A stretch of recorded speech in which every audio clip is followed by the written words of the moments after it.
इस बीच रूस ने दावा किया कि यूक्रेन के हाथ से उसकी सेना ने लुहांस्क का एक और बड़ा शहर लिसिचांस्क भी छीन लिया। रूस के इस दावे के बाद यह साफ हो गया कि यूक्रेन के इस पूर्वी हिस्से पर पुतिन की सेना की पकड़ और मजबूत हो गई, क्योंकि लुहांस्क का अहम औद्योगिक शहर लिसिचांस्क अब पुतिन के कब्जे में है। रूसी सेना और चेचन लड़ाके करीब 2 हफ्ते से लिसिचांस्क पर कंट्रोल करने की जंग लड़ रहे थे। सिर्फ जमीनी हमले ही नहीं, रूस की सेना मिसाइलों से भी शहर को दहला रही थी। करीब 5 महीने से युद्ध लड़ रही रूस की सेना पूरी कोशिश में जुटी थी कि किस तरह जल्द से जल्द लिसिचांस्क को पंजे में लिया जाए,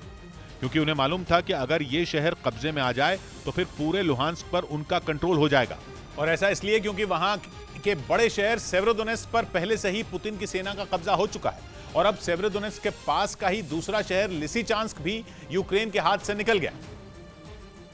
जिसके बाद माना जा रहा है कि रूस अब जल्द ही डॉनबास के पूरे इलाके पर कंट्रोल कर लेगा, क्योंकि लुहांस्क पर अधिकार जमाने के बाद रूसी सेना और चेचन लड़ाकों का अगला निशाना डोनेत्स्क ही माना जा रहा है। पुतिन की नजर अब डोनेत्स्क के 2 बड़े शहरों क्रमातोर्स्क और स्लोवियंस्क पर है। कहा जा रहा है कि लिसिचांस्क से सिर्फ 80 किलोमीटर दूर के इन दोनों शहरों पर कुछ ही दिनों में रूसी सेना और चेचन लड़ाकों के हमले तेज हो सकते हैं, जो कि पहले से ही दोनों के भीषण हमलों की मार झेल रहे हैं।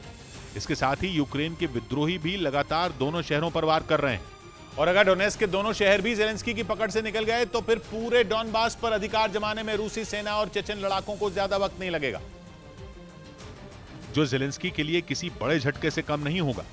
पहले ही उनके हाथ से मारियोपोल और सेवेरोडोनेत्स्क जैसे अहम शहर निकल चुके हैं, और अगर कोयला और स्टील के उत्पादन की खान माने जाने वाला डॉनबास भी रूस के पास गया तो यूक्रेन के लिए जंग में बड़ी मुसीबत खड़ी हो जाएगी। साथ ही यह पुतिन के लिए एक बड़ी जीत भी होगी, क्योंकि डॉनबास हाथ में आते ही रूसी सेना के लिए यूक्रेन के दक्षिण पूर्व के इलाकों पर कंट्रोल करना आसान हो जाएगा। साथ ही डोनेत्स्क और लुहांस्क से होते हुए क्राइमिया तक के लिए एक लैंड कॉरिडोर बन जाएगा, जिस पर 2014 से ही रूस का कब्जा है, और ये उसके लिए फायदेमंद साबित होगा।